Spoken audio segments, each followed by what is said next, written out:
Tim Brown, thank you. Yeah. How about that? Dr. Tim Brown, welcome to the Passion Project. I'm so stoked to have you here. Thank you so much. Oh man, it's my honor. I'm just stoked to hang out with a cool local guy that's got great history. And I've been stoked to watch your podcast, listen to your podcast. I do a lot of walking on the beach, so it's a great time to do that.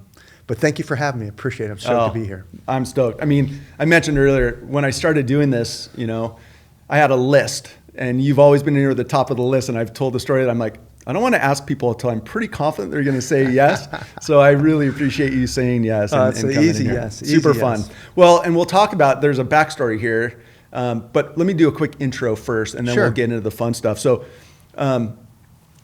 if you surf or play volleyball or have had a lot of physical work done and happen to live in Southern California or in Hawaii, or have been touched by someone in the chiropractic sports medicine field over the last 40 years, either directly or indirectly, you've been influenced by this guy most likely. So Tim is, let me just go through the list, but what's one of the many things about you, Tim, that I appreciate is that you're a doctor, you've been a celebrated, recognized doctor for a long time, but you don't have the ego of many. Like, you're the most approachable, most humble, nicest, most helpful guy that I can think of. So just big praise on how you see the world or how you interact with the world, which has always been like something I've held in high regard for a very long time. So Thanks, man. That means the world to me. I'm kind of a knowledge junkie, but the downside of being a knowledge junkie is that the more you learn, the more you know you don't know shit. Well, and that's the beauty of this, because again, I'll do the intro in a minute, but like over the years since I've known you, you've even told me like, gosh, Mark, what we used to do has really evolved a lot. Like, Yeah. And we'll talk about balance and symmetry and all this stuff, because we ran into each other one day on the beach and you're like, hey, remember all that stuff? We've learned, Yeah. right? The constant evolution of learning. And that's Yeah. what I think, and you're still so engaged and active in the world. And I think you now spend a lot of your time mentoring the mentors and coaching the coaches and teaching the doctors, which has got to feel really good, but helping share that and continue the legacy of knowledge that you've garnered. And along with that, you got to share that the science is a verb, man. It's changing all the time, and so your definition has to. I mean, you have to be evidence-based, but you also have to have some soft edges, because we don't know all the stuff that we think we know in science. Because when I was in school, we have this stuff called fascia. You got to do 2 years of dissection, so you got to get into the body pretty deeply. And when I got into my first session in dissection, they had cut the fascia off the body. And now, like it was not important. No, it's wrapping. It it's doesn't nothing mean to think. anything. Wow. And now we know it's the most wired organ. It's the largest organ in the body. It's in every cell. It has something to do with everything that we do. And if we don't keep it healthy, we end up not being able to do the things that we love, like move. So interesting. Just on that, I was getting work done recently, and she was grinding on the bottom of my left foot to loosen up my right shoulder. And I was like, what? And it totally, like, it's incredible how connected we are. And that's one of the things that I've learned over the years of all the body work that I've had done, because people like you have kept me going for the last 40 years. But everything truly is interconnected. And we'll talk, I'm sure, a lot about it, because you have mantras all around the interaction of nutrition and health and breathing and movement and all those things. I know is a big cornerstone of you, right? Yeah, I think, to start off, I think it's really good to maybe mention this, that in school, and this is the way education is everywhere that I know of, we learn from a reductionist perspective, meaning that when we learn about the body, we learn about it in parts. We don't learn about holism and how everything works together. And so that's the mystery of practice, is learning how these things work together and being able to lace them together in critical ways that allow health to blossom. So it's, that's from the jump. We're fighting an uphill battle as doctors. And to look at the heart and not understand how it's really important to get that blood down to the ankle and how does that happen, it's really, really important. So that's how I've chosen to run my practice, is to have it an educational experience. because if we can teach them to fish, right, as opposed to just Yeah. handing them fish, it's way more powerful. And by the way, if you don't participate in your own healing, maybe you never heal completely, and the results are going to be pretty weak. You've got to participate in your own health care. Don't leave it to the doctor. It's like handing over all your money to somebody and saying, hey, handle this for me, and then not even checking in on it, except maybe once a year to see what the figures look like. You've got to be involved every day in your own ability to kind of reach the peaks that you want to reach. Rad. Yeah. Well, and listen, thank you for that. It's super helpful. And towards the end today, we're going to talk about how you connect those dots and what that looks like, and some maybe the recommendations that you give. Because I think, like so many people, I'm looking for that edge. Yeah. But, there's 10 million experts on Instagram telling me what the solution is, and I don't know if any of them are right. So tough. that's why I still have such an affinity to experts like yourself that have practiced the craft for 40 years and worked on the best of the best of the best, and are still, as you said, still learning and still pivoting as you go. So we're going to talk the Tim Brown story today, but towards the end, I would love to see if we can uncover some nuggets for people like myself on how do we live the best life? How do we drive longevity? So when I'm your age, I look and act like you, because this is one of like the personal, like I've always gone like, I remember coming to you when I first started, and I'm jumping ahead, but from that day on, like you were like the guy, like not only like the guy that everybody wanted to get in front of so you could work on, and you spent quality time with everybody, but like I remember the pair of shoes you were wearing, these, like you were just always like the cool fashion, not fashiony in a fashion way, but just like you were the cool cat, like by far the cool cat. Had I only known that. Well, I think it's worked pretty well for you over these years, Tim. I'm pretty sure. Well, let me do this. Let me I appreciate the setup, but some of the accolades are pretty material, like pretty telling of who's in the room right now for anybody that might not know you. Again, a lot of people do. And a lot of people have been, again, directly or indirectly influenced by you. Fortunately, some of us have been directly worked on by you over the years, which has been a real godsend. But over 40 years you've been practicing. You've worked with some of the most elite athletes in the world and continue to today. World champions in surf and volleyball and in NFL and NBA and music, like really incredible. And we'll dig into some of that.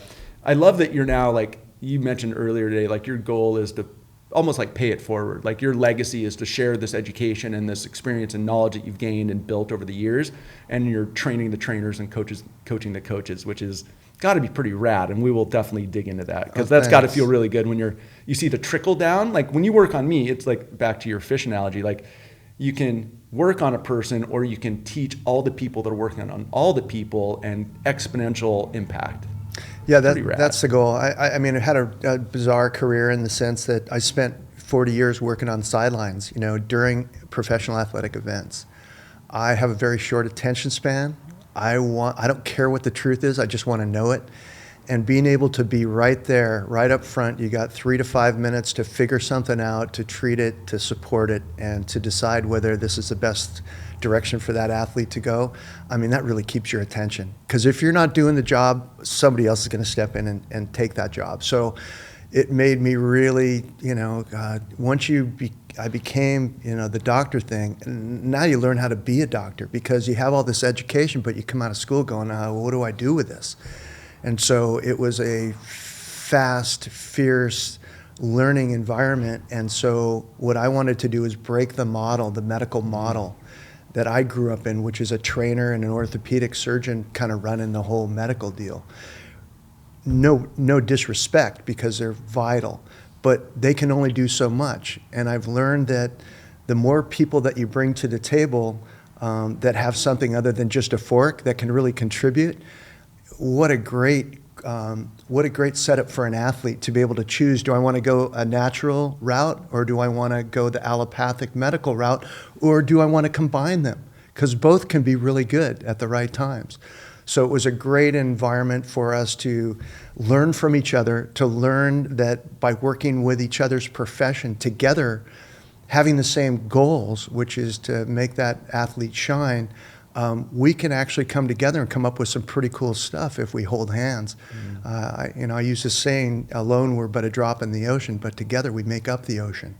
And that's what I wanted to kind of provide for the athletes. And at the same time, it's all Machiavellian, right? We're always doing stuff to help ourselves out in the fine line or bottom line. And my goal was to learn as much as I could from, the medical guys and from the acupuncturists and from the athletic trainer and from the physical therapist.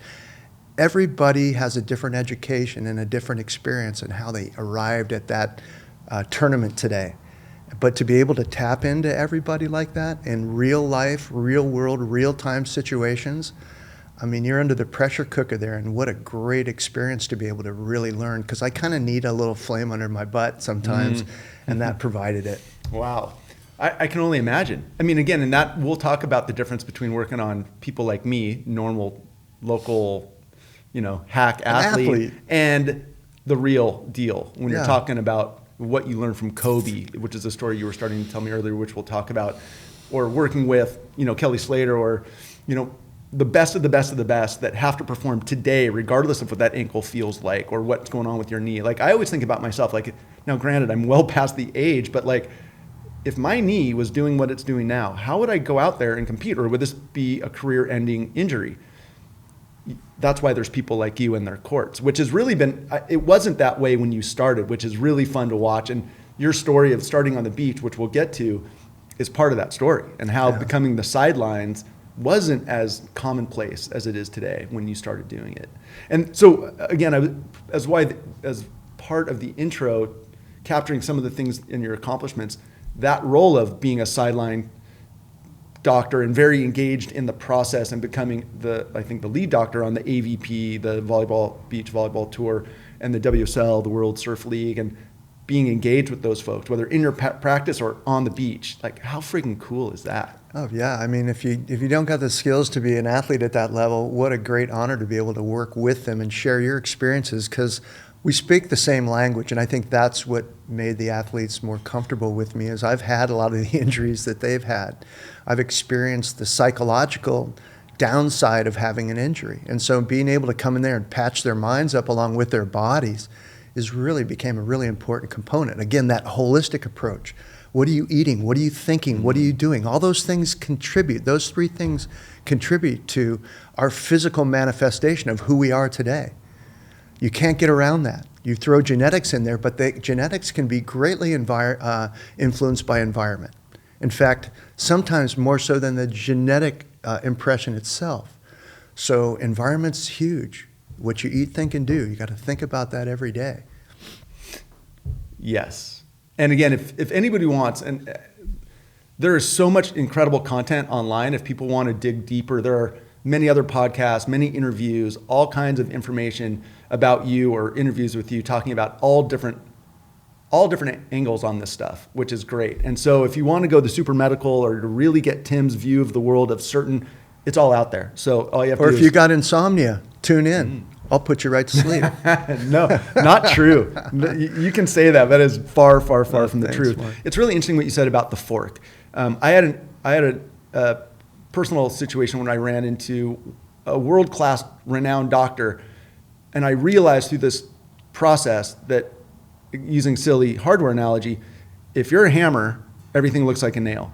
His answer to everything was surgery. Yeah. Even when he said, no, you're not a candidate for that, his answer later on was, oh, maybe we need to do it. And I was like, so I found it very interesting. And even when you're dealing with best in class, if that's what they do, and they're not, a wider breadth of look, like you're trying to hit it from all angles, he's an expert in this one space, and that's how he answers that problem, is to go to his strength, which may often be the case, may always be the case. But it was very interesting to me to hear both sides of it from the same guy within a short amount of time. Yeah, that's a great point. I mean, and all propers to surgeons, that's what they're trained to do, and how many countless lives have they saved?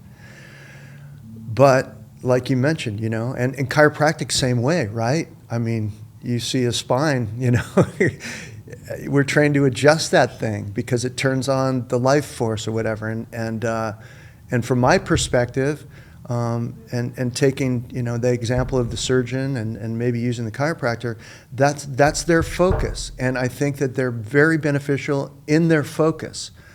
But determining, what patient should go there for that focus is a little less obvious, because if you want to be involved in your own care, I mean, for me, I'm a sports chiropractor, trained to move the spine, adjust the extremities and all that stuff. But so if that was what I stuck with, if I didn't open my eyes to what's happening with athletes, that there has to be a reason why that spine goes out of alignment. And if you don't address that, then you're caught treating that symptom every time, and nobody makes progress, because you have to change the environment that caused the situation to occur. And if no one's willing to or able to change that environment, you stay in that loop. And, my knowledge is there's no cure for a back problem. There's control of it. And that's why you have to participate in the care, to learn how to control your own problem, and then utilize that doctor as a mentor or as someone who can help direct you. That's the way I set my practice up. That's not for everybody. But for me, if I'm going to the doctor, that's what I want to learn. It's like, how do I stay away from you? Yeah, and right. so that's how I set my stuff up, is like, let's educate this person, give them a chance to be able to control this thing. And if they don't want to take that chance, I'm here. You can help me pay my mortgage if you want. But that's not my mission. My mission is to teach you how to stay away from me and to become self-reliant as much as you can. I think thank you. It's got to be super interesting when that is truly the goal, which is like, I'm like, I love you, Tim, but I don't want to have to see you. If I have to see you, I'm there. Like, and there's preventative stuff, but you're only going to get care in anything if you are being, preemptive or trying to stay ahead of it, or if you're broken. Yeah, proactive or reactive, Yeah. And you can choose. And if you want to put in the work, there's incredible things that happen, because looking at, again, that little model of what you eat, think, and do is literally what you become. And so, what you eat, are you eating an anti-inflammatory diet, plant-based diet? Are you sleeping well at night? Are you hydrating? Because if you don't hydrate, you can't vibrate. And our system's based on electricity. And so water is really important to conduct that electricity through the body. And when we don't hydrate, we're not communicating as well. So we're a little bit down. So all our systems suffer for that. So just the very basic things, really good sleep, high quality sleep, great hydration, and eating live food is really important. And then moving every day. We've got to move. We're built to move. So getting off the couch every night for 10 minutes and sitting on the floor, sitting in lotus position with your legs crossed, or sitting in a deep squat, or sitting with your legs straight out. All those things are movements and shapes that we need to change into often, or we become a person who looks like they sit at a desk all day long with their head forward and their posture not doing well. And then you want to go out and surf with that model. You could when you were a teenager and in your 20s and 30s, but your body will mold to what you do over time, and stuff shortens. And the muscles that shorten by us sitting in chairs on an average of 9.7 hours a day in the United States makes us mold to that chair, not to our 1 hour surf session, or not to our 1 hour yoga session, or whatever it might be. So our bodies think that that's what we're asking it to do. Our bodies adapt like crazy to the good stuff, but also to the bad stuff. So my job is to shine the light on the bad stuff so that you know what you're getting into, and then open up the door to the good stuff so that you can make a wise, educated choice on what fits you best. Because healthcare is like religion, man, right? It's very deeply, deeply personal. So I never, if somebody doesn't want to come and see me, that's cool. But can I help you get to somebody else that might think more like you so that you can benefit from it? I think there's two things in there that I heard that are key. One, you said, and I think I've heard you talk about this before, is the sitting epidemic that we have is how big. Like I think I've even heard you say between sitting and looking at our screens, there's no worse thing for our body than that. It's environmental poison, guaranteed. Not only the electromagnetic stuff coming off into your system, but the position that you're in to receive it. It's just not right. We are built to move. We've got to move on the regular, or our health suffers. Our mind health suffers. Our body health suffers. Everything that we are down-regulates when we do that stuff. And the other part of that, I love all this stuff, by the way. I could do this all day long with you, Tim. Yeah, thanks, the Mark. other part about this is you said that somebody has to come. The goal is to not have to see you. But if I have to come see you to resolve it, we have to do the work. Yeah. Is that maybe the mantra for everything in life is you got to do the work? You got to show up ready to work, yeah. Our bodies are built for that. Our minds are built for that. We're highly plastic, right? You spoke earlier today about neuroplasticity. Yeah. It's Offline, everywhere. yeah. It's everywhere in the body. And in the body, for our physical part, you have to fire it to wire it. And you have to fire it to rewire it. So when we have an injury, it's basically like having a stroke. Our brain disconnects from the nerve disconnects from the muscle or the soft tissues. And if they're not reconnected, you don't recover. So that's why some people recover faster than others. Some people are wired better than others. And some people, what they're eating, thinking, and doing is more conducive to wiring quicker. And then we look at the genetic part, right? And the environmental part. There's a thing called, fancy word called biopsychosocial. Where you come from makes a difference in your healing. What nutrients you ate as a kid makes a difference when you to your healing. So how you set your mind up, all that stuff is crucial and critical. And you're in control of that, by the way, and you can change the dial. You're not stuck where you are today. We get a whole new body on the inside every year. New skin every 30 days. We're constantly sloughing this stuff up. And what's really kind of wild, one of the most wild things I ever came across, it's my party, it's my party line is, or question. You have, if we take your body right now and we look at it and we say, okay, Mark Shoeline, how much of what I'm looking at right now, sans the clothes and the hat and stuff, how much is of human DNA? Out of everything you are, how much of it's human? Whoa. Yeah. I don't even know where to start. I know, right? Well, it's a party question. I would have said all of it. Yeah, you would, right? And so would have I back in the day. But you're only 10% human. That applies to a couple people I can think of very clearly. We're all fungus and bacteria and virus, and all that stuff is just crawling all over us. If we were under a microscope, it'd scare the heck out of you. But that's what's wild about our system, is that we've got to cooperate with all these other systems so that we do well. We've heard a lot about the microbiome, right? What's happening in the tummy. That's where most of the cells live, by the way. All that bacteria down there. It's got to be friendly bacteria, or the unfriendly bacteria is going to take you down. And we know that it affects the mind. We know that certainly that it affects the body. It affects the way you heal. All that stuff is really, really important. So the more we can fine-tune that stuff, the less apt you are to see some joker like me. Now, fortunately, if you're fortunate enough to have jokers like you around, you are in good graces. So I appreciate it. Listen, this is the fun stuff. This is also the stuff where we go down deep, deep, deep. Because you've got 40 years worth of learning and knowledge that you're sharing all the time. That's why you're in the role that you're in, mentoring and coaching and talking to the best and brightest, whether they're athletic or on the medical side. Like, those are the people that come to you to learn, which is rad. And vice versa. I learn from everybody that I've worked with, guaranteed. And they've probably taught me more than I'll ever teach them. So it's cool. That's an important thing to say. But I so appreciate that outlook. But it also ties back to why you've had your roles in the surf world and in the action sports world and in the volleyball world and in the pro sport. Like, I think everybody that's just listened to the last 10 minutes of you kind of talk about the body and the things that make us work. If you're like me and you want longevity and you want to be your best, like, you're the thinker that I want to talk to figure out what's next. Because what's really interesting, you even said, like, on the eat side, and I know we're all over the place, but it's fun. We're riffing. But you said closer to a live foods, plant-based diet.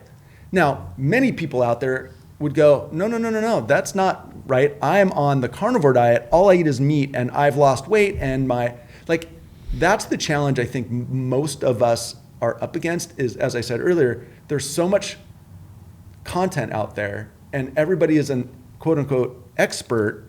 And when you have so much information coming in, what's right? And I think lots of us are grasping bits and pieces from everywhere. I had a woman who's a nutritionist tell me once, she's like, Mark, you're doing everything right, wrong.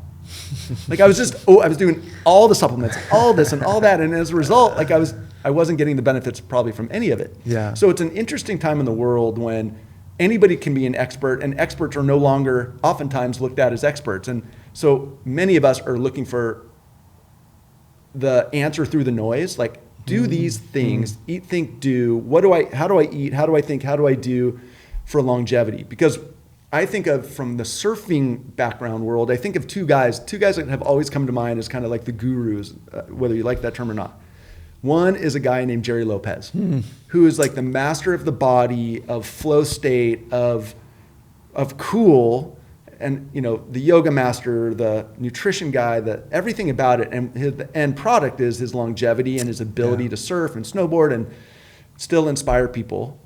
So there's Jerry Lopez on one, and there's, in my world, Tim Brown on the other side. Those are the two that, I'm putting you some pretty good company there. But I think most people would look at that and go, I see it for sure. I mean, talk to all the pro athletes that rely on you to go out and do their best on game day.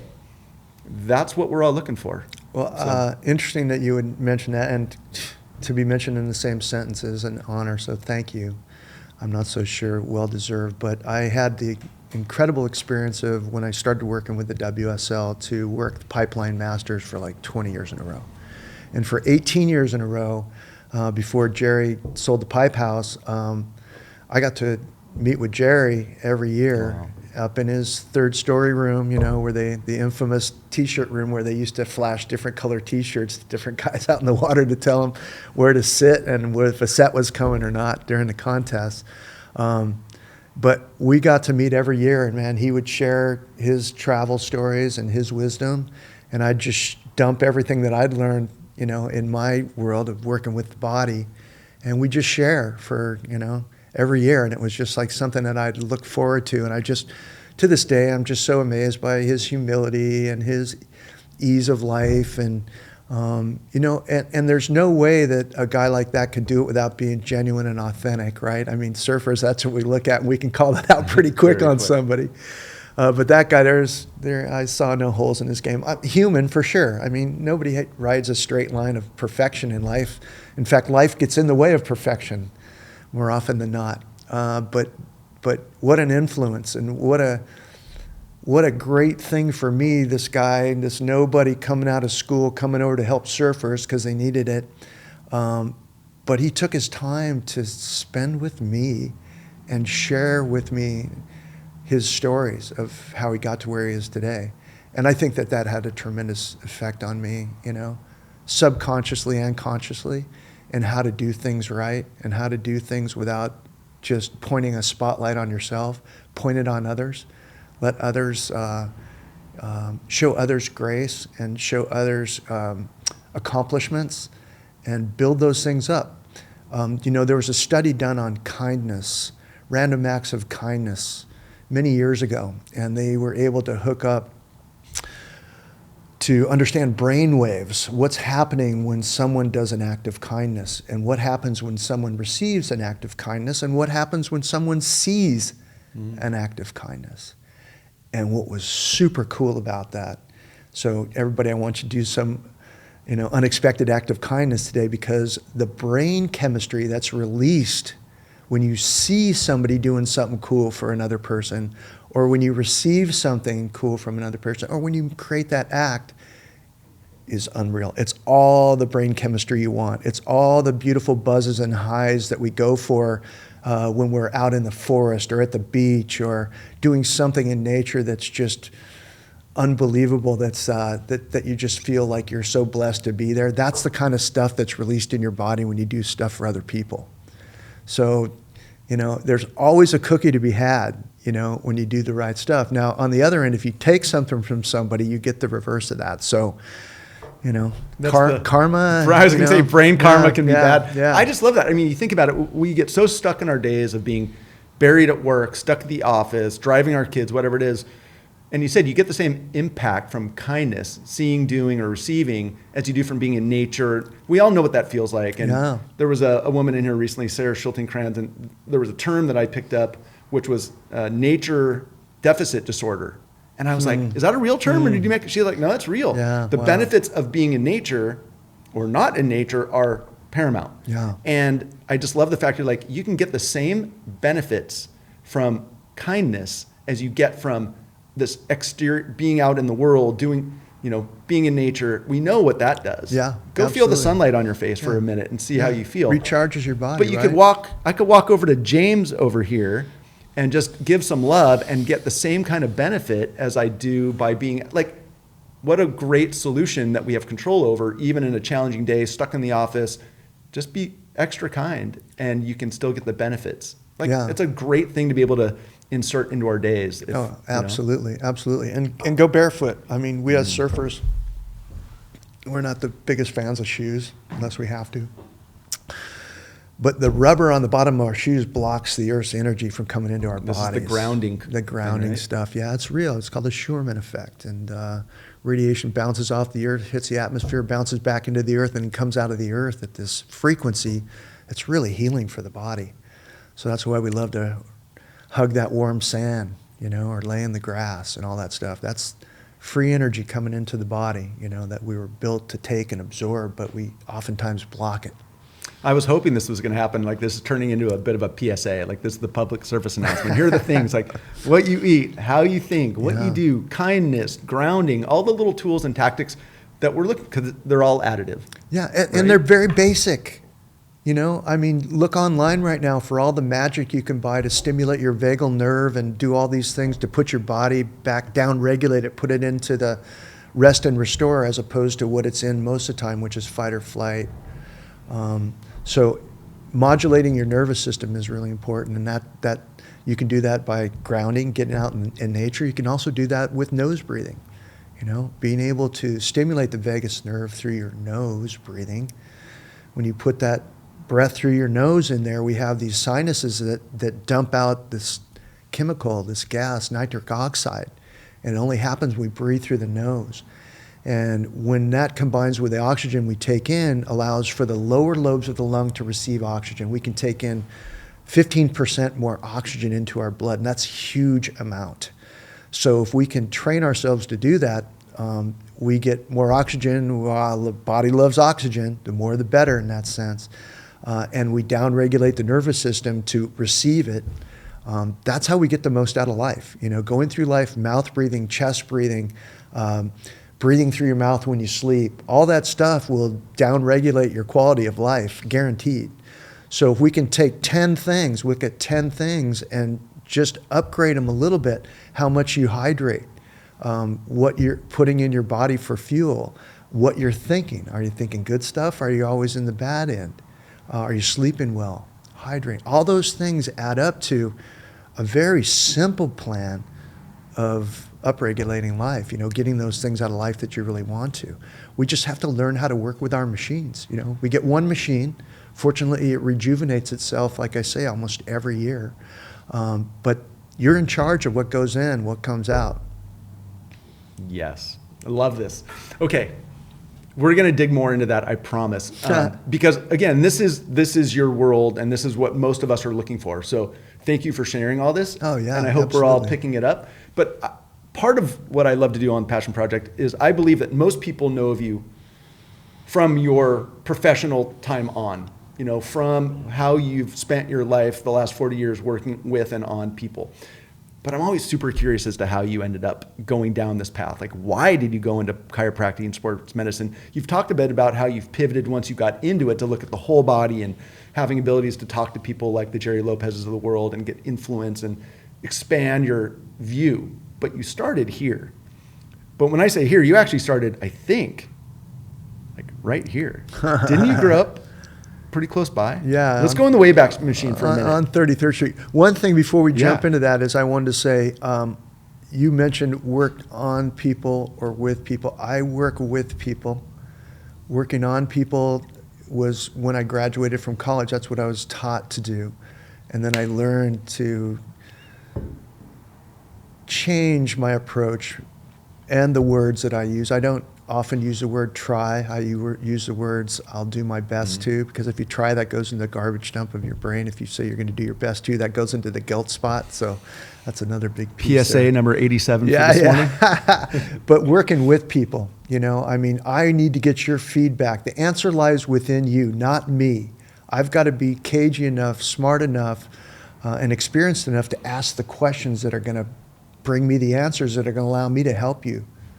In the healthcare model of today, this is so refreshing for most people. Are like, I need to find it. So where's my Tim Brown? Where do I go find either find Tim or someone that takes that time?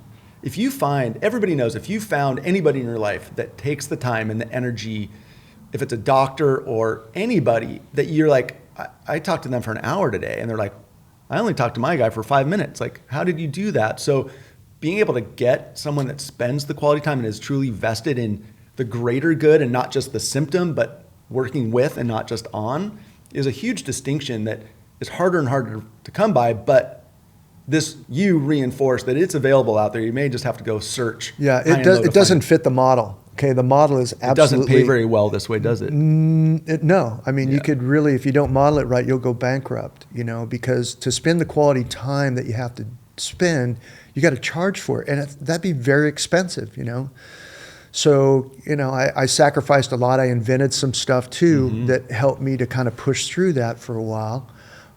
But it's not the model. I'm not supposed to spend an hour with you.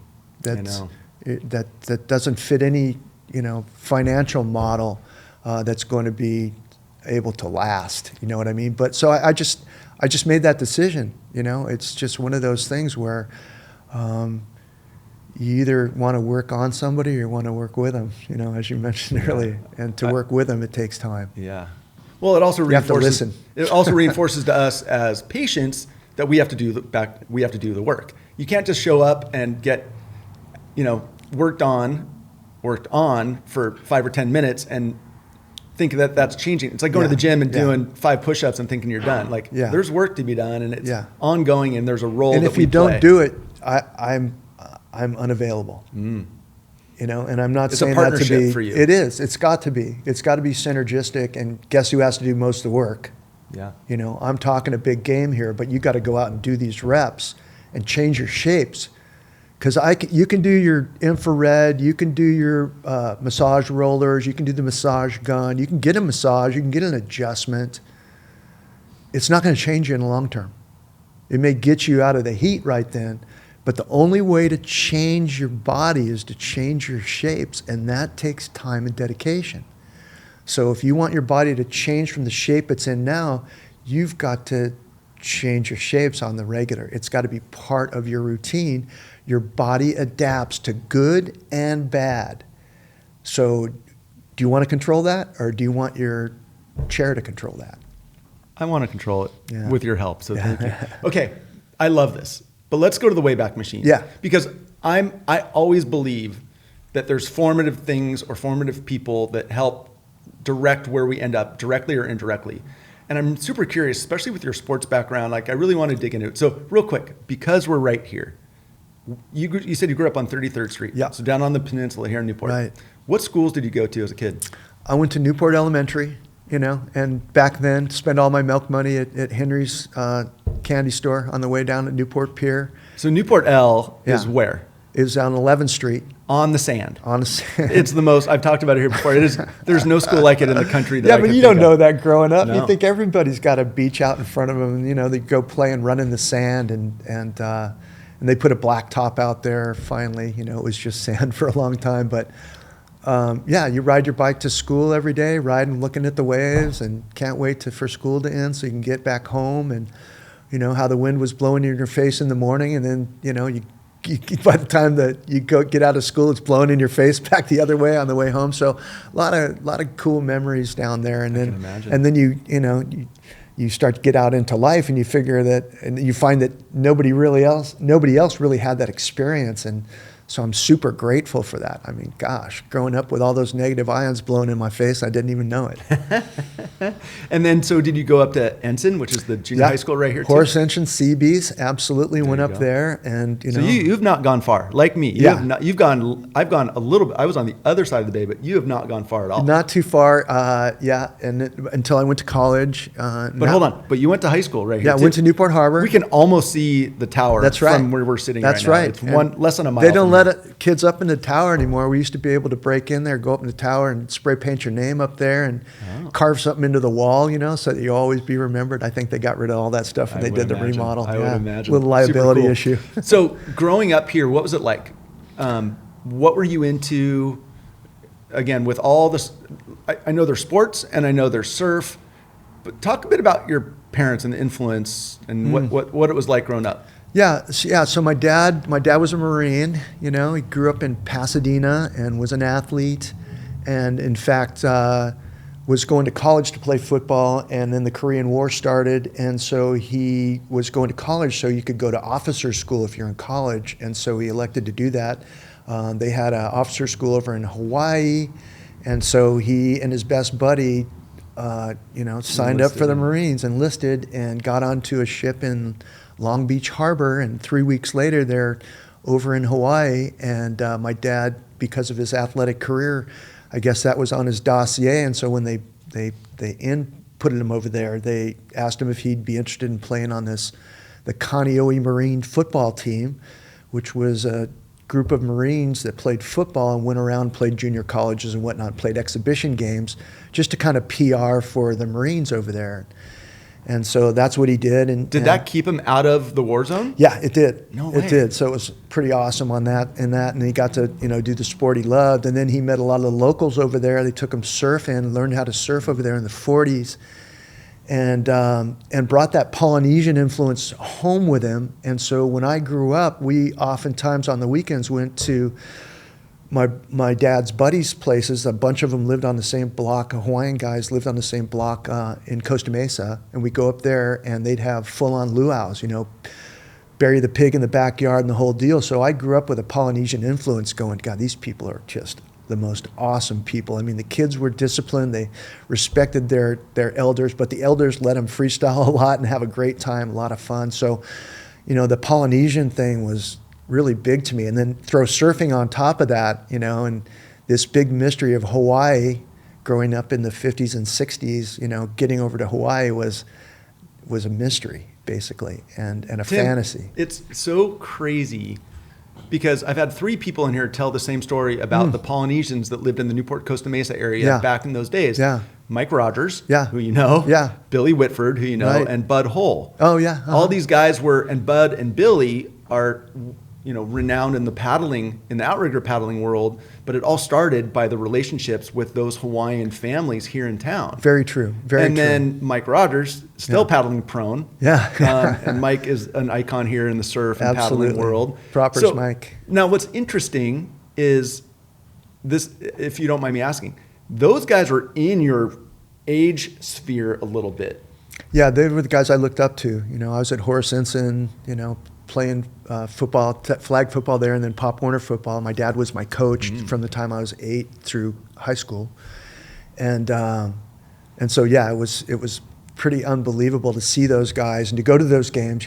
Parents drop you off at the game, and you see these big guys. They even shave and stuff, probably. and Billy Whitford was an incredible receiver. Mike Rogers was a nose man. They called him nose guard on defense, and Mike is about probably 5'8", 5'9", probably 175 or so. Same size in high school, looks the same. Basically, he's almost 80 years old. And what was funny about Michael was back then the show called The Hulk came out on TV, and so Mike fancied himself as the Hulk. Sitting in the middle there. So across his helmet, I'll never forget me being in 8th grade or so, looking at this guy, because you'd walk on the field after the game trying to get the players' chin straps. That was the big take home. And so, you see Mike out there all sweaty and bloody and stuff, and he had this big Hulk across the front of his helmet. I can see it today. And yeah, those guys were tremendous influences. I wanted to be cool like them and have all the cheerleaders cheering for me and stuff. That was pretty cool back then when you're 13 years old looking up to these guys. So they were a tremendous influence, and they still are today because they're still out there, doing it hard in their own right. Yeah, rad. Love that. And Rogers, we now know. I didn't know that nickname before, so now we know it's out there. Classic. Okay, so but you continued to play ball. Yeah, I did. Football was one of those things. They didn't have surfing scholarships back in my day, so my dad fancied me getting a football scholarship. So in order for me to stay surfing on the regular. Was that the deal? That was the deal. I had to play football. And I learned a whole bunch about politics and football back then, how the booster club president, taking the coach out to lunch, slipping a little something for his kid and all that kind of just weird stuff happened. We had really good athletes, really good teams. We went to the playoffs every year, all that kind of stuff. And this was after the Ernie, what was Ernie's name? Johnson. This was after the Ernie right Johnson. After Ernie Johnson. Don Lent came and he was our coach. And one thing that I will never forget about Don Lent, and there were some negative things, but positive things as well. We did very well as a team. But he taught me this, and this has served me to today, because especially creeping up on 70, I'm feeling it. And he said, to be successful in sport, you have to learn how to be comfortable with pain. You have to learn how to live with pain. And so there's a lot of pain in football, and it's better off learning to live with it than trying to fight it. So just knowing that there's pain in life and it's going to continue, it was a kind of a big thing for me, because I continued to get hurt all through my athletic career. In fact, that's why I became a sports doc, was because of my injuries and seeing the hole in the game. And my thinking was, if I can just get through school, if I can just get through jail, in my mind, for 4 more years, even if I don't like this doctor thing, the knowledge that I'll gain, I'll be able to help my friends and family for life. So I said, okay, I'm in. Because I started off graduating college and went and taught high school. I taught high school at Troy High School when I was 21. Where's Troy? Troy's in Fullerton, right up by Disneyland, the Big A. And so. What were you teaching? I taught biology, life science, and coached football. So did you always have an interest in biology and the I human had side? I was curious, yeah. So I did pre-med in college, as well as got my teaching credential, and so went and taught and really loved the teaching. I'm 21 teaching, 17, 8-year-old kids, and we're like relating. So instead of health sciences, they called my class sex, drugs, and rock and roll. That's what the kids called it, because really that's what we talked about, in the sense that we can create great stories talking about contemporary subjects.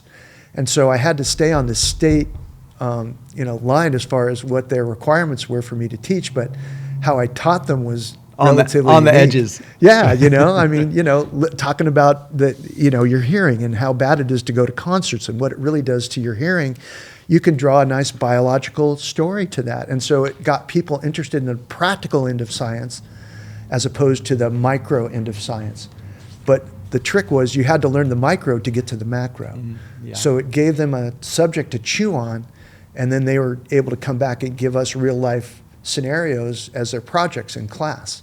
And so that's how I always wanted to be taught. I was taught that way with a guy in physiology in college, and I just said, if I ever teach, that's how I'm going to teach. Very practical, very real life stuff. Super cool. So real quick, because we jumped over it. What sports did you play in high school? You played football. I played football, I played volleyball, I played baseball. The multi-sport generation, when we could still do that. It comes up here all the time. God. In what it's become today. You see it all the time, because I'm guessing a lot of parents bring their kids, Tim, I want George to be a pro volleyball, pro. They were 4 years old, and right? It's so common, and it's such. What are your thoughts on that? My thoughts are deep, and they're heavy in that, because when parents come to me with that question of, I want my kid to be great at sports, and I relate a story that Kobe Bryant related. about greatness. And I say, well, do you want to be good? Do you want your kid to be good, or do you want him to be great? Because they're completely on different ends of the spectrum. Even though they may be close when we write them down on paper, they are not in reality. Because if you want to be great, you're going to be very different. And you're going to have to miss a lot of those things socially that we all kind of looked forward to growing up. You know, the family stuff, the birthday parties, the school dances, all that stuff are probably going to be wiped from your future if you want to be great. Because there is no balance in greatness. And we kind of spoke about this earlier.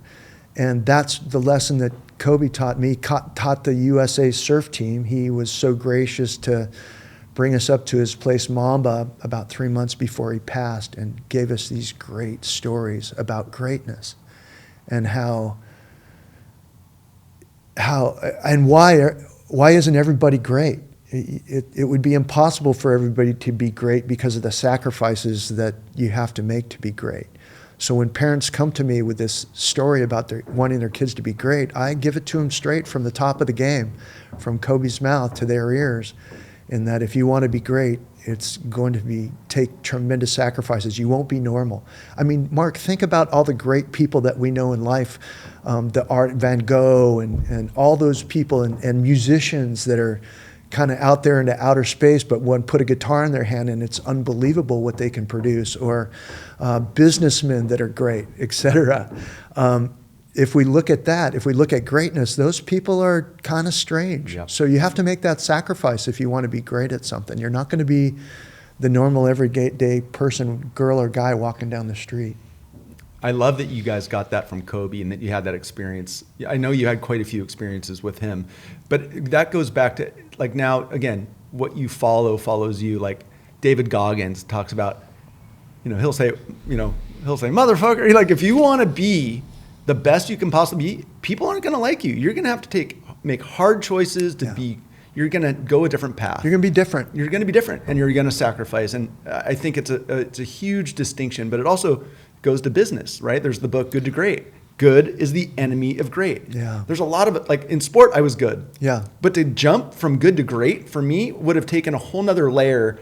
I wasn't willing to sacrifice it. And back then, I didn't see it that way. Yeah. Yeah. I'm like, those guys must have more genetics, or no, they were just willing. Absolutely, that was a great excuse for me too. They were willing to go to the hospital to win, and I wanted to go out and have a beer afterwards. Yeah, but I still wanted to win. Yeah. But there's a different view, and that's the difference. And people have to recognize it. And I think single sport makes that maybe even harder because they're focusing on one thing: high levels of burnout, high injury. I can only imagine the injuries you see from people that are from an early age just doing one thing over and over and over and over and over again. Yeah. And then when they don't become a professional in that, then they haven't learned to do all the other things and they've lost that bit of childhood. Yeah. I think it's a tough, I like so many things. The pendulum is always swinging. I hope that pendulum comes back at some point that, multi-sport's more important for 87 different reasons than just trying to be great at one thing. 100% on that, Mark. Gotcha. There's no question, the difference in an athlete and in the kid's happiness too. That's what I see is like, okay, next month I get to start baseball, as opposed to next month I go on the road for baseball and then the month after that we come back and then we do training for another month of baseball. It's the same movements. We thrive on diversity. We've got, 600 some muscles in our body and they need to be moved all different ways or they become unhealthy. And now those muscles that you've created an imbalance by playing year-round baseball in will become the factors in how often and how severe your injuries become for the rest of your life. Again, our body molds to what we do, good or bad. Mm-hmm. And if you're only throwing with the right arm all the time, your body's twisting one way all the time, it's not going to end up well for you. And then you come in and all of a sudden, I got a back pain. All I did was picked up a piece of paper and my back went out. Well, guess what? It was that 12 years in front of that picking up that paper that is probably responsible for it. So it's not going to go away in a day. We have to unwind the body and diversify it again to get it moving so that the spine can be protected. For those that are having back issues out there today, if your problem is in your low back, the low back isn't the problem. It's coming from somewhere else, usually above that area and below that area. The low back was built to be stable. It's not built to be all stretched out. Your hips are built to be stretched and mobile. Your upper back and your rib cage are built to be mobile, but that low back is built to be stable. So there's a lot of nuance with the body that we weren't taught. We didn't get an instruction pack, growing up on how to treat this thing. In fact, we probably got more wrong direction than good direction. That's why we're sitting all day long. Well, I'm guessing if anybody's listening going, oh, my back isn't hurting because of my back. It's hurting because of my hip or my something above or below. Because, I'll get into my experience with you. Like I can go back, because I'm doing that. I'm going, when I blew my back out that first time, I've been surfing every stinking day. The same, like it's repetitive action is not always a good thing, right? That's right. Yeah. If the repetitive action hits all sides, front, back, side to side equally, then you're good. But once you start to do, like if you go out to a wave pool and ride a bunch of rights for 2 days straight, when was the last time you did that? Yeah. Let's see, look at my watch, never. Right. Hamstring, Yeah, here we go. Yeah, it's just ping, ping, ping. And depending on how resilient you are, what your life was before you getting to that pool, and how you prepared for it, that's what's going to be your end result. So, our body loves patterns, hates to be taken out of patterns. It thinks that you set this pattern up. And the kind of funky analogy that I use is it's good to get off heroin if you're on heroin. It's not good to get off in a day. It won't happen. It's not healthy for you. Our bodies love patterns, chemically, physically. Wow. Yeah. Well, and I think of all of the people, like we hear about pickleball, it's just blown up, and how many injuries are coming from it. Because people go, oh, it's so easy and I can play, and rip, torn, break, people are just getting hurt all the time because they go from the couch to the pickleball court and they feel like a superhero. Yeah, right? Cement doesn't give very well, and and our bodies do. So you're absorbing every step as opposed to the court absorbing that. And so there's a tremendous upside, you're going to get fit. Downside, you're probably going to get injured. Yeah, unless you pace yourself. You've got to take time for your body to change patterns. Gotcha. Okay, well, we're getting closer to digging in, because when I met you, we're almost there. So you come out of chiropractic school, and where do you go? So you go to chiropractic school. It's a 3-year program, is that right?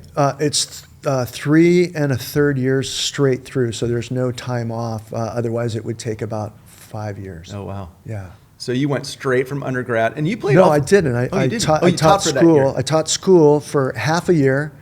Realized I loved teaching. Hated the paycheck they were sending me. So about 8 of my friends and I moved up to Snowbird for the rest of the season. And that's, of course, a million stories in and of itself. For sure. And decided at that point I was going to go to medical school, and because I was pre-med as a minor in college at University of Redlands, and then I was just applying for the MCATs and met a buddy of mine out in the water that was a chiro. I didn't know. I'd never been to a chiropractor. Mm-hmm. And he goes, what are you up to? And I told him, I'm doing this and that. I'm going to probably go to medical school. And he goes, well, I was thinking about the same thing. And then I learned about this chiropractic stuff. And he goes, you've always been into nutrition and training and all this stuff. He goes, that's kind of what chiropractic, that's how they approach health. And so he goes, come to my car after your sesh. I've got this article. I want you to just read this article. No big deal if you don't dig it, but you'll learn about what's happening. And Mark, it was the first time and probably the most extraordinary time where I read the first sentence of this article, and though I'd never been to a chiropractor, didn't really know much about it, I just said, God, that's kind of, they're talking about me right there. They talked about instead of treating the effect of disease or a problem, they wanted to find out through nutrition and exercise and learning about your spine and the emotional part of health. They wanted to approach health that way. And so it was about this sports chiropractor, Leroy Perry, who I ended up doing a bit of an internship with. He was the icon in my era going through school. He took care of Wilt Chamberlain, Kareem Abdul-Jabbar, Carl Lewis, Dwight Stones. I'm aging myself by talking about all these athletes right now, but anyways, he was the top of the food chain. And it was wild because the USA didn't recognize him. Like the athletes wanted him on the USA track and field team for the Olympics as their doc, and then the medical guys said, no, that's not happening. So he went and worked for Russia. Russia said, we've heard about this guy, he's badass, we want him. Well, he was treating the Russians, but all the USA guys were trying to get in there and work with him too. And I know at one event before the Olympics, the medical guys got so pissed off, they had him arrested. Wow. And they took him to jail. The athletes bailed him out and then started seeing him at his hotel. You know, so it was really inspirational. It's like, this guy, I like this guy a lot. Badass, right? Yeah. So that was kind of at the Yeah. beginning. So I kind of set my seed on, okay, I'm going to be kind of anti, it looks like, but I'm a surfer, so what? You're used to that. Yeah. Okay, there's two things that came up in there. One, we got to talk about surf. And then two, we talk about what chiropractic, you kind of shined a light on it. Chiropractic medicine in those days, and even still to some degree, if you're an athlete, what you guys provide is a core bit of our life. Like if you're a competitive athlete, you're going to sports medicine folks, often chiropractors with more bolt-ons like you have. But it wasn't always it was looked at like you were just sharing. Like it was contrarian to such a degree that it was almost looked at, and stigmas were created against it. Yeah. I think truly created against it, and have really kind of tried to tamp down the value of chiropractic care and the related medicine that's provided. Yeah. I think that in a lot of circles that's gone away, or maybe gone away to a degree, but I'm guessing when you came out of chiropractic school in the early 80s, right? Right. It was still enemy of the state. Oh yeah, guaranteed, Right. guaranteed. You know, and if it wasn't for a couple of orthopedic surgeons that saw what I was doing, saw the good in what I was doing, you know, I might have tossed it. You know, I mean, it was very controversial. You know, and I think rightly so in some senses, because there are people that are Hacks. yeah, that were kind of exploiting it and seeing people every day and thinking that they needed to see them the rest of their life, and not giving them the juju that they knew was going to help them to stay away from them, you know? And so I could see where there was a lot of like, you know, it's not just a business thing where, you know, this business is coming in and they're kind of going up against the medical model there. And the medical model as it is today is so powerful, right? With the pharmaceutical companies, your insurance companies, they run that thing. And so it was, we were kind of the anti, you know, we were kind of looked on as less than. How did you overcome it? I knew what I knew, and I knew that, you know, you mentioned the hours that we put in. We put in 1,200 hours more schooling than medical school did. Wow. And that's what most people don't know. You know, we learn a lot of the same stuff. When medical guys go into pharmaceutical stuff after biochemistry, which we all take, we go into nutrition. We go into how does the body deal with nutrition. We go into how the mind is so important in working with the body. And then we go into, you know, the hygiene of the body, alignment. How important is posture? Well, we know that there's been a lot of studies on posture, and posture is a really critical thing. And in fact, 1997, there was a really important study by Dr. Lennon on posture, and they found that posture affects every cell of every system in your body. So by understanding that posture is a really important thing, these are the things that I come out with. I don't come out with, hey, let me just jump on your spine, let me move your spine around here. It's everything you ever needed. No, that was a tiny piece of the puzzle. It was a tool in a toolbox, and I decided that it wasn't going to be my only tool. I needed to have enough tools to be able to diversify and to be able to honor people when they don't want their backs adjusted. That's cool. There's plenty of other stuff that we can do. We can work with the muscles that cause the back to be a problem, as opposed to working on the end result, which is the medical model. I tell a lot of my friends that just adjust, it's like you're adjusting symptoms. Our whole deal, our whole spiel was get away from the symptoms, find the cause. Yeah. I'm offering you now what I've found working in sports medicine. This is the cause. The spine doesn't just jump out of alignment.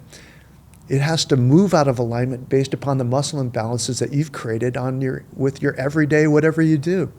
You know, Tim, it seems like Thanks for that. It seems like a marketing miss, because if you were taught about it early on, and it wasn't just about cracking, it's the holistic approach to the whole body, and you said nutrition and movement, it all was what you were taught.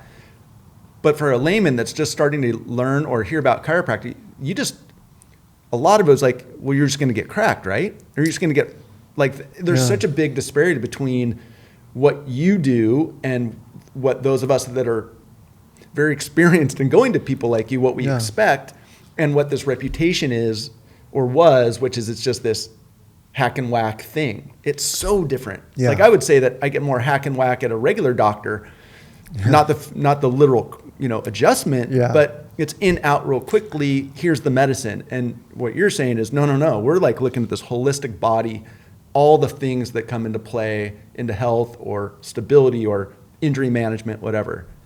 Is it marketing, or did it take time for people to recognize that it's a much bigger play? Yeah, I think it's the genesis of it. It's kind of the organic genesis of it is now kids that when I talk, I speak to students as often as I can. They're way into looking outside the spine and looking at the holistic model like that, because that's the truth. It's what works. And it just takes time for that to kind of come out in the wash, so to speak. So now it's like these kids now, man, they're blowing my mind.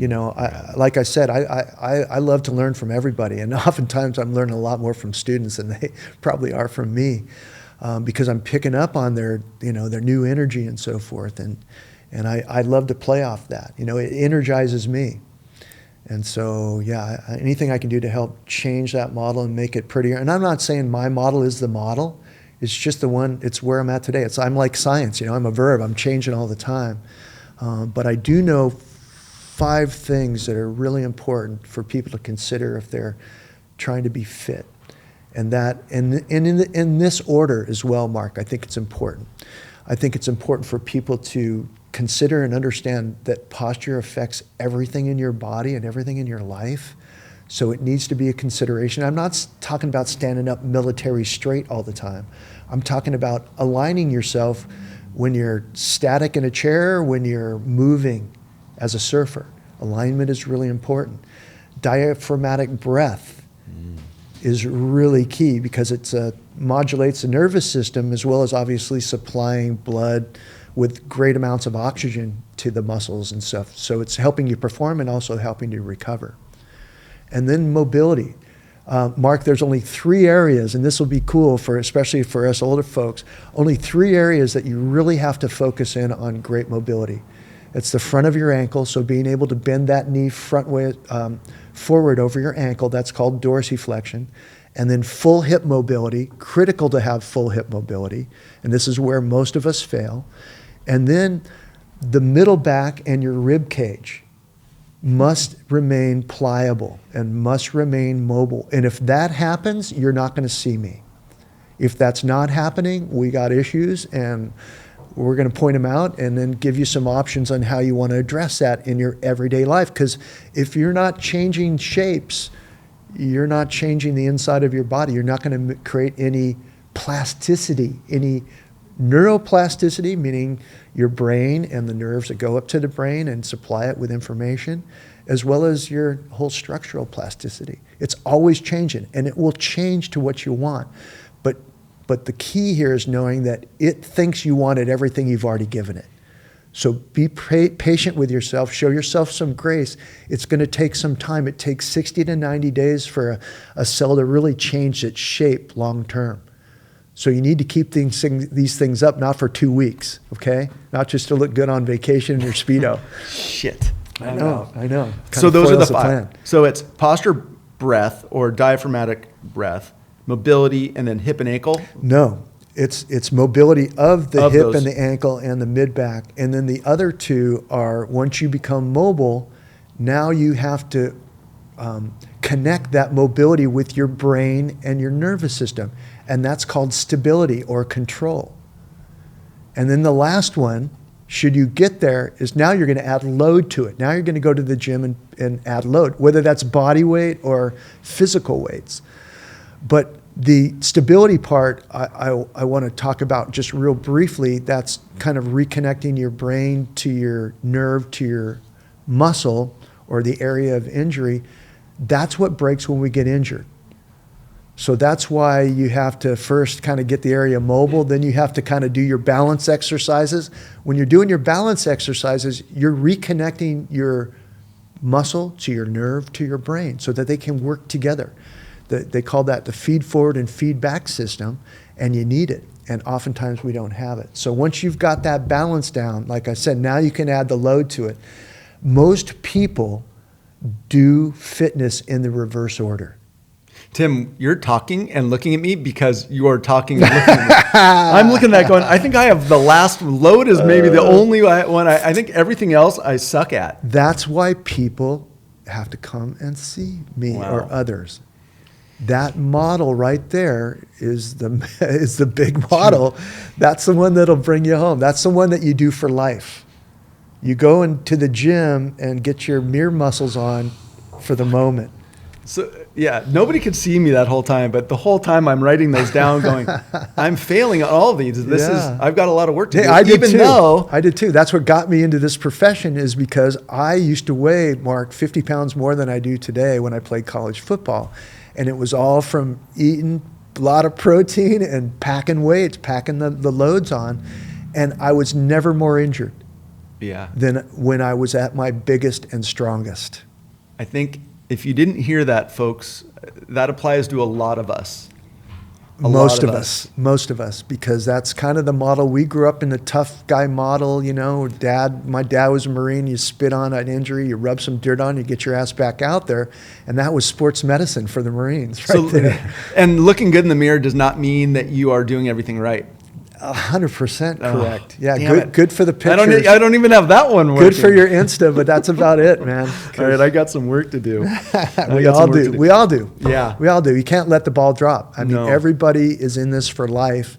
But if you feed your body with these tools, your quality of life improves. And that's really kind of where I'm at right now. You know, I want to stay on my shortboard. I want to have good quality of life.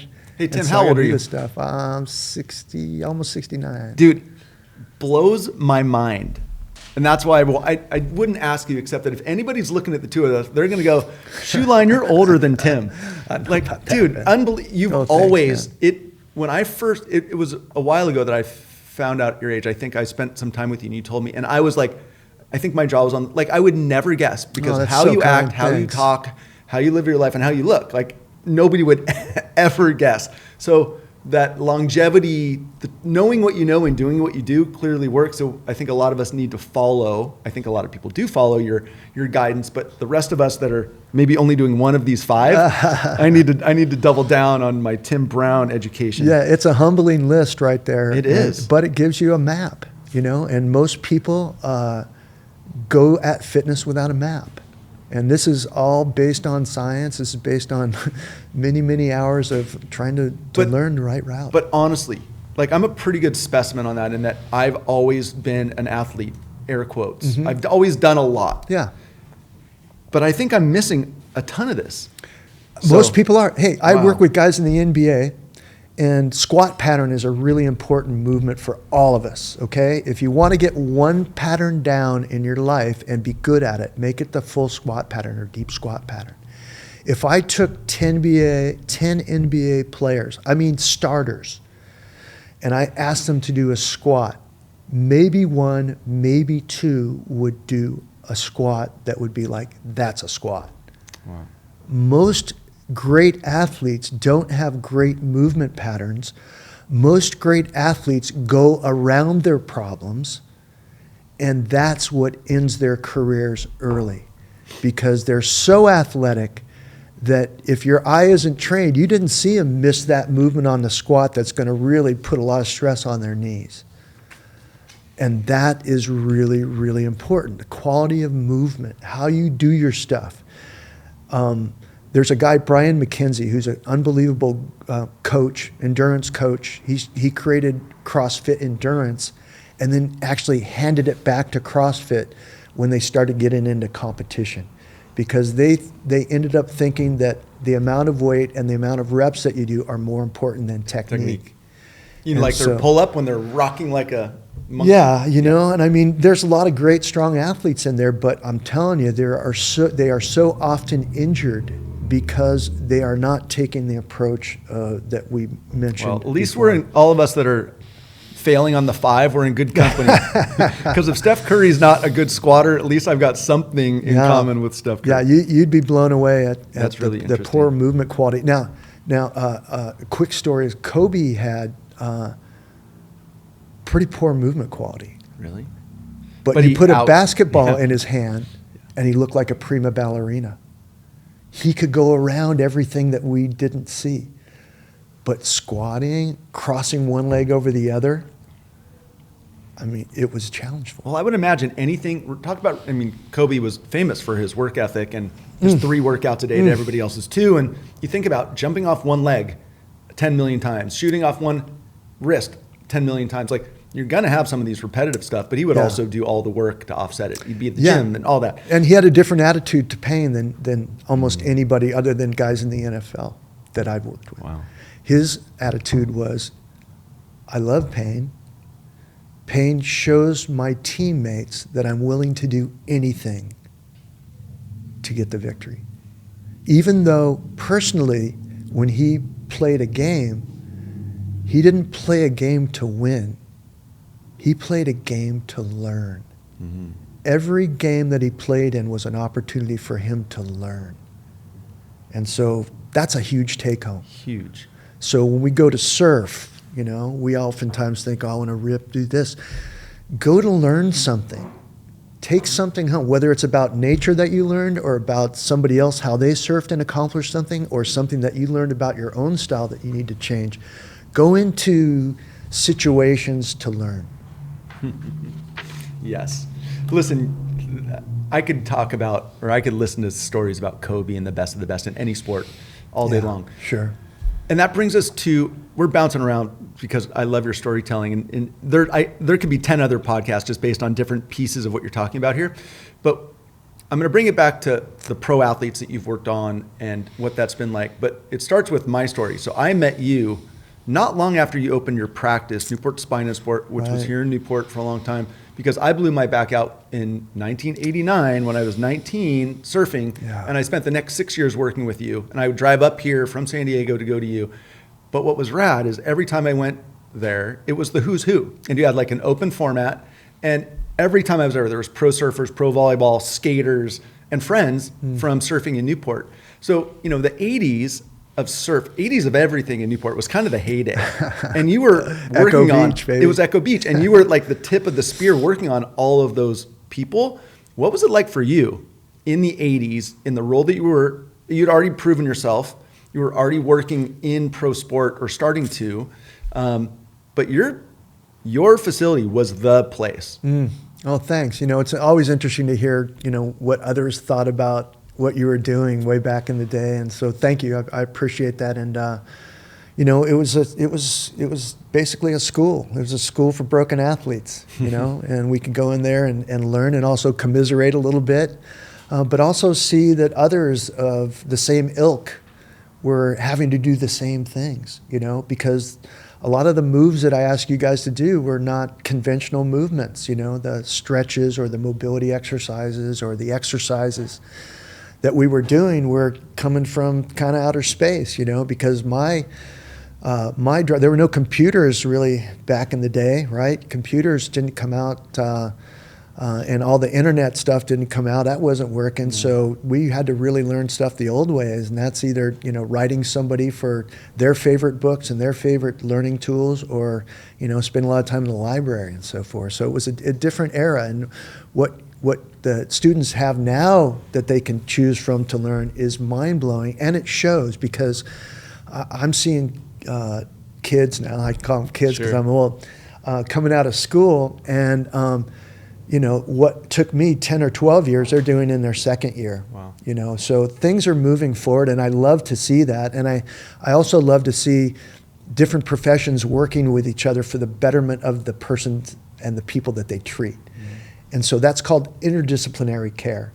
Multidisciplinary care is when, you've got a bunch of different titles behind different names working in the same place, but they never talk to each other. And that's the beauty of interdisciplinary care, is that I've got Dr. Warren Kramer here, and I've got Mark Kazuki here, and all these physical therapists and a medical doctor, and we're sitting at the same table working with this athlete, trying to figure this athlete out, what's wrong with him, and whose approach might be best, or what combination of approaches might be best for this athlete. Not what's best for our pocketbook, but let's get this athlete. I get a great high off of seeing people succeed. I don't care who does it. I just love to be in the mix and being able to learn from that. So, well, what's really neat these days too is those of us in the outside world, we can follow people like you and the names and Warren and Mark and follow you guys on social media and see that, oh, you're working on Billy Kemper, who we just saw get destroyed in 60-foot surf, and he seems to be coming out to work with you guys quite a bit. Yeah, and the names Terry Romine as well. Terry was in here. Terry, I know, learned a lot from you, and I've spent a lot of time with him over the last bunch of years. But I think he's in El Salvador at the contest right now. He is. But with Dr. John Pecora, who did a 2-month internship with me. That's now 20 years old. Isn't that wild? It's amazing. It's pretty cool. So let's talk more about this, and we're gonna put a pin in it in a little bit. But I really want, you've spent so much of your life, you've earned your place in with pro athletes on the sidelines, as you said. Volleyball and surf, and you were one of the first ones. I think I remember the story that, like, when you first started going to the beach to work on folks, this wasn't like a big tent and a big facility like it might be today. What was it like for you when you first started doing that? God, there's a great picture of the first U.S. Open I think I worked at, maybe in '85 or something like that, and maybe '86. But it's a picture of me working with Tommy Curran, and I've got a small little portable table. I've got an ice chest, I've got an umbrella, and I've got a security guard. And the whole beach is wide open to us, right? And I'm working with Tommy on that. And now, so I spent, 10 days or whatever the U.S. Open is every day down there working on athletes just by myself. And now we've got 45 to 60 different doctors working at the U.S. Open, doing shifts, all volunteer, all for the ability to work together. So you got your medical guys, your oriental medicine guys, your performance specialists, ATCs, PTs, chiros. Everything I always wanted as an athlete, now we're able to offer those athletes as a smorgasbord of what do you want. And by the way, I just worked with you, but now I think I'd like you to see the acupuncturist to calm this thing down. We work together for the betterment of the athlete, and the athlete learns. The general public can see us working together. We learn from each other, and then we're able to take those stories and spread them out. And it's relatively small, but it's way bigger than it was before. And to be able to see it kind of mature and to matriculate into something that people actually will travel from not only different parts of the United States, but different parts of the world to work with our team so that we can learn from each other. It's super inspiring, and I'm really humbled by it. Oh, it's so cool. Yeah, congratulations. I mean, again, it started, that one photo with you and Tommy Curran is kind of where it all began, and now it's this mainstream thing. And, a lot of these pro athletes are traveling with their own entourage of bodywork specialists and experts and stuff, right? And back in the day, it was a little bit just more core, like you just showed up and blew up, and there wasn't nutrition, they were partying hard, and there was this one guy under an umbrella, and all of a sudden it becomes like everybody goes, I assume it went this way, like, that guy worked on me, that guy Tim worked on me at Huntington, I need him at Pipe, I need him over here. And is that kind of the way that grew? It's kind of how it worked. They became my advocates, and they saw the value. And I didn't surf at that level, not even close, but surfing is my life, right? And so to be able to marry it with my profession has been just an unbelievable experience, unbelievably humbling experience, and one that, I sacrificed a lot for, but at the same time, I gained so much. I can only imagine. It's such a cool story.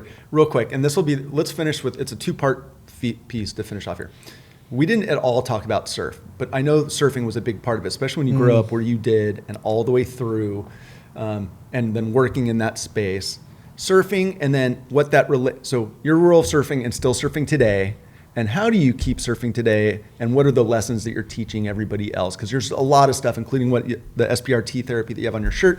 So just talk quickly about surfing, and then talk about what Tim Brown is doing today. Yeah, I mean, surfing is, all our favorite thing, right? It's just, it's like air, you need it in your life. And so you sacrifice to be a surfer, but what you get from it is what we are today. We're generally pretty happy fellas. We have a super great gift that we're able to now use whenever we choose to take it. Fortunately, as we get a little older, we don't need it to be 6 foot and glassy and perfect every time. So you learn to take the little nuggets as they come, just like in life. Life gets in the way of perfection, I like to say, and it's the same thing in surf. We're able to use the brilliance of nature and being able to capture just a little piece of nature every day and be able to kind of commune with it.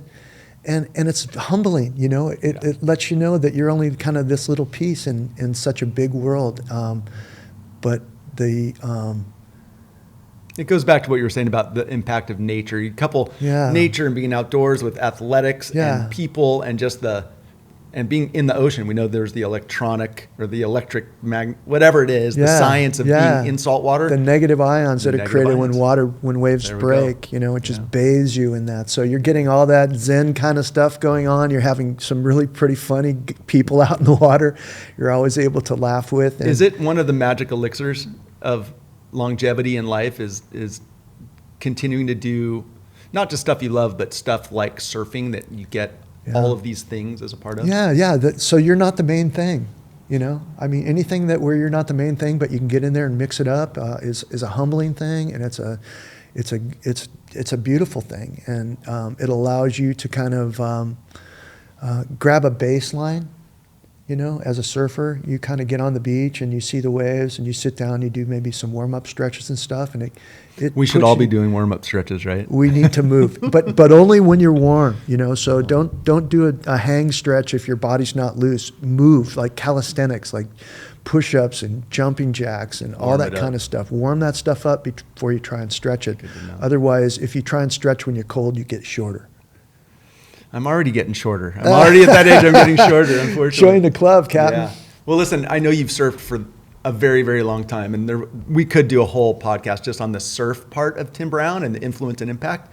But let's just do this. What are you doing today with the skill and the knowledge? We've talked a fair bit about how you're interacting and collaborating, but you're doing a lot of really cool stuff. What are a couple of things you're doing? Because I think people might want to be able to figure out where they can find out more about what you're doing today or how to learn. Yeah, cool. Thanks. I'm doing my best to teach my techniques. It's called SPRT, Specific Proprioceptive Response Technique. I wasn't a marketing guy, or I don't know how to spell that. I know. Trust me. That's why it's SPRT. It looks like sport. Yeah. So I'm teaching that stuff. I'm teaching it to students as well as practitioners, and again, I don't care what's behind your name, if you have the interest in the human body and the human condition, we've got something for you there. And the idea is to just teach people how to not only move better, but also what happens when they can't move. How do you treat that? And how do you approach that? And we take a really different, unique approach to that that's, again, interdisciplinary. So that everybody can practice it if they want to, and it allows us to communicate with these different practitioners as well. So doing that, and then I'm also teaching a couple of movement symposiums for everybody. So for athletes, for coaches and trainers, as well as those that are in the medical arts, they're welcome to come too. But what are those called? One is called the SPRT Therapy Movement Symposium, and that's a general movement, so for all sports, et cetera, and that's in June. It's going to be down in Newport at the old Fun Zone. A buddy of mine at Albert Hall that owns Hall Pass, and he owns the NBA Summer League, has been gracious enough to offer us this place where we used to go burn all our money as kids, right? Riding the bumper cars and whatnot. For sure. So doing that, and then in August I'm doing a surf movement masterclass, and we had one of these at Hurley about 5 years ago and sold out in about 2 weeks because everybody from all over the world wanted to come and do it because we have like 20 different speakers that are surf-oriented health professionals that are at the top of their game, and everybody's just coming there. It's like a TED Talk for surfers that want to learn how to move better and maintain their movement. So from nutrition to breath work to sleep to sports psychology, we got the top sports psychologist. His name is Michael Gervais. He's going to. He's got a great podcast too. Yeah, Finding Mastery. Finding Mastery. You've been on there once or twice. Yeah, and just an honor to know him, let alone become friends with him and have him come down and regale us with some of the incredible stories that he's got. So yeah, it's a really super diversified approach to moving better. So no matter where you come from, you have to move well. Yeah, I think if there's a tagline for this podcast, for this interview, it's movement, right? Yeah, and quality of movement. Quality of movement. That might be it. Because I think it's a really kind of, if you've got quality of movement, you're going to be pretty healthy. Tim, where can people find you? If people want to, there's, like I said, if you just Google Dr. Tim Brown, you'll find a ton. But are there specific on Insta or anywhere else that you'd like to direct people? Yeah, I have TB Sports Care is my IG handle, and then SPRT Therapy is also another IG spot where you can find some cool stuff out, and then. Or you can get a hold of me anytime through Shulin here. Yeah, I'll connect you for sure. I'm always happy to answer any questions. I think that if you've got the wherewithal to design a question, I'm there for you to answer it if I can, or to get you to a resource that can. Yeah, well, that's one of the beautiful things about you, again, and I think anybody that's listened has heard that through and through, is that it's all about listening, learning, and sharing that information and helping people find the best resource for what they need. Absolutely. And not some, like, this is a one-trick pony for everybody. Yeah, right. There's there's somebody to fit everybody's mold. We just have to ask a few questions and understand what your motivation is, and then we'll hopefully be able to get you to the right person, because I'm certainly not for everyone, and everyone's not for me, and no one technique is for everyone, et cetera. So one of my, I think, biggest accomplishment is meeting a lot of people that have a real level of dedication that allows me to refer people to them, and I know that I can turn my back and I know they're going to get great care. So I like the network that we're in, and that's kind of part of the SPRT family, is to really network together and not kind of draw a line saying that, hey, this is just for chiropractors, this is secret stuff nobody else can learn. Physiology is the same for everybody, and so if we can get more messages out there on how much we can help ourselves if we just have the right map. That's kind of my mission right now, is to kind of design maps for people that are really, really dedicated to moving the rock and becoming better than they were yesterday. That's what we all need, Tim. Tim Brown, I can't thank you enough for being here. We skipped over so much because it was so fun just to let you go and listen to all. There's so much amazing stuff that you've done, and for those of us that are really trying to figure out there is no secret, but what the path to longevity and living a really good, long, healthy, fun, and mobile life. Yeah. That at my age I'm starting to struggle with more often. I'm feeling that pain more and more often on a daily basis. I really appreciate what you've done and how you do it and how you communicate and just what you provide the world. So thank you. And again, I really think this was a fair bit of a public service announcement about those things, those 5 things and different modalities and what to look at and how to think and how to live our best lives. So, well, thank you. It's an honor to be here, and it's just an honor to know you as a friend. And I mean, you've just been so consistent as kind of an icon in our area, and now you're coming and you're just sharing your stories and allowing other people to share their stories, and it's just, like I said, it's just humbling to be here, and it's an honor to share these stories with you, brother. Rad. Well, coming from you, that means a lot. I really appreciate it. But my takeaway, and to leave it, I need to get on the phone with you. I need to get in there, and I got to get a new map, because clearly the map I've been using is broken. So, Tim Brown, thank you, brother. Thank you so much. Always the best, bro. Rad. Thank you.